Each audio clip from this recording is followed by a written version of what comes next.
तो देखिए, मध्य प्रदेश में नक्सलियों के खिलाफ सरकार ने एक बहुत बड़ी तैयारी कर ली है। कैबिनेट की बैठक में बालाघाट, मंडला, झिंझोरी में नक्सलियों की मूवमेंट को रोकने के लिए 850 पदों को स्वीकृत किया गया है। आपको बताते चले कि 1 साल तक ये अपनी सेवाएं देंगे। कैबिनेट मंत्री कैलाश विजयवर्गीय ने जानकारी देते हुए बताया है कि 850 कार्यकर्ताओं को 25,000 रुपए मानदेय दिया जाएगा। ये तमाम कार्यकर्ता नक्सल मूवमेंट की जानकारी सरकार को देंगे। इधर सरकार के फैसले पर कांग्रेस का बयान भी अब सामने आया है। आइए पहले आपको सुनवा देते हैं।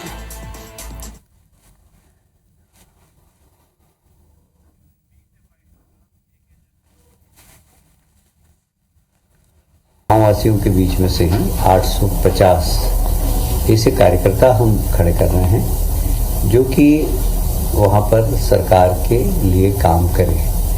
गांव में कोई नक्सलवादी का मूवमेंट नहीं हो, इसके लिए सरकार को परमिशन दे। इस दिशा में आज कैबिनेट ने 850 पदों का सृजन किया 1 साल के लिए।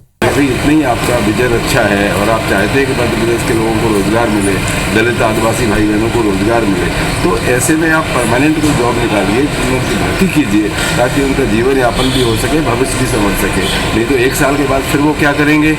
इस तरह का खिलवाड़ तो लगातार भाजपा की केंद्र सरकार करती रही है, वही सब आप कर रहे हैं। नहीं, ये समझता हूँ ये युवाओं के लिए ठीक नहीं है।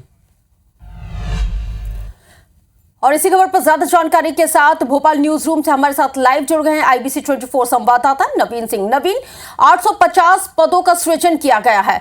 जब इनकी नियुक्ति की जाएगी तो क्या क्राइटेरिया रहेगा, कैसे इनको नियुक्त किया जाएगा?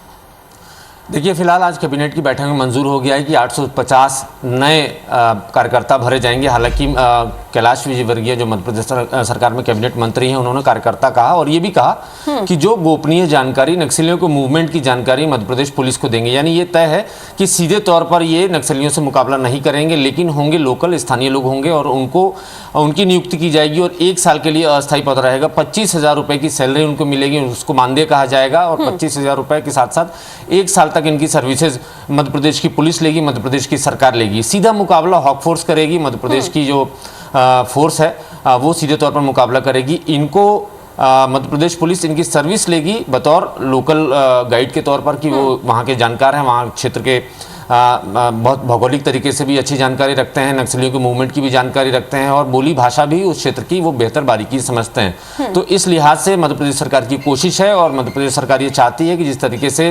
अमित शाह एक ऑपरेशन चला रहे हैं पूरे देश भर में कि 2026 के पहले देश भर से नक्सलियों को सफाई हो जाए, और जिस तरीके से मध्य प्रदेश के पड़ोसी राज्य छत्तीसगढ़ में ऑपरेशन चल रहा है, तो ठीक उसी तरीके से जो बच्चे खुचे नक्सली हैं मध्य प्रदेश में, खासकर बालाघाट, मंडला और डिंडोरी में, तो उनके भी सफाई के लिए बड़ी तैयारी के साथ मध्य प्रदेश की सरकार काम कर रही है। फिलहाल मध्य प्रदेश में सबसे ज्यादा अगर नक्सल प्रभावित क्षेत्र है तो वो बालाघाट है और बालाघाट में एक वक्त था जब 3 बड़े दलम काम किया करते थे, लेकिन अब लगातार पुलिस का दबाव है, पुलिस के ऑपरेशंस हैं, तो अब एक दलम बचा है और उस एक दलम में भी मुश्किल से 8 से 10 नक्सली बचे हैं, जिसके लिए सर्चिंग लगातार मध्य प्रदेश की पुलिस कर रही, हॉक फोर्स के जवान वहां लगातार कर रहे हैं। और अभी कुछ महीनों पहले फरवरी में ही एक बड़ा ऑपरेशन हुआ था, पुलिस की मुठभेड़ हुई थी हॉक फोर्स के जवानों की, और एक आशा नाम की जो महिला नक्सली थी वो मारी गई थी, उसके साथ 3 और नक्सली मारे गए थे और 4 महिला नक्सली इस मुठभेड़ में मारे गए थे और लगभग 62 लाख रुपए का इनाम था। तो लगातार पुलिस अपनी तरफ से ऑपरेशन कर रही है। कई नक्सली राजनीति भी हो रही है। कांग्रेस कह रही है कि 1 साल की जगह आप ऐसा कोई प्रोविजन करते कि आप मतलब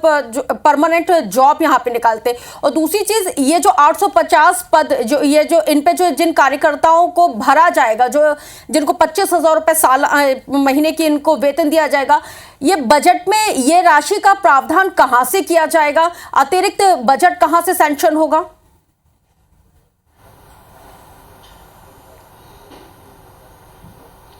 देखिए, गृह विभाग के बजट के जरिए ही उनको सैलरी दी जाएगी और मध्य प्रदेश की सरकार इसका वहन करेगी और 850 कार्यकर्ताओं की भर्ती होगी और 25,000 अगर उनको सैलरी देगी तो सरकार जल्द कुछ न कुछ इसके लिए इंतजाम करेगी। और मध्य प्रदेश के गृह विभाग के पास अपना खुद का बजट है और अगर ज़रूरत पड़ी तो नए बजट का प्रोविज़न इस चीज़ के लिए किया जाएगा, 850 जवानों के लिए, 850 कार्यकर्ताओं के लिए। और जिस तरीके से कांग्रेस जो आरोप लगा रही है, कांग्रेस का ये भी कहना है रक्षा कि स्थानीय युवाओं को मध्य प्रदेश की सरकार उनकी सर्विस लेगी, उनकी जान को खतरा होगा, वो मुखबिरी करेंगे, पुलिस को इनपुट देंगे, नक्सली उनको कभी भी इस्तेमाल कर सकते हैं, नक्सली उनकी कभी भी हत्या कर सकते हैं, तो उनकी जान पे खतरा रहेगा।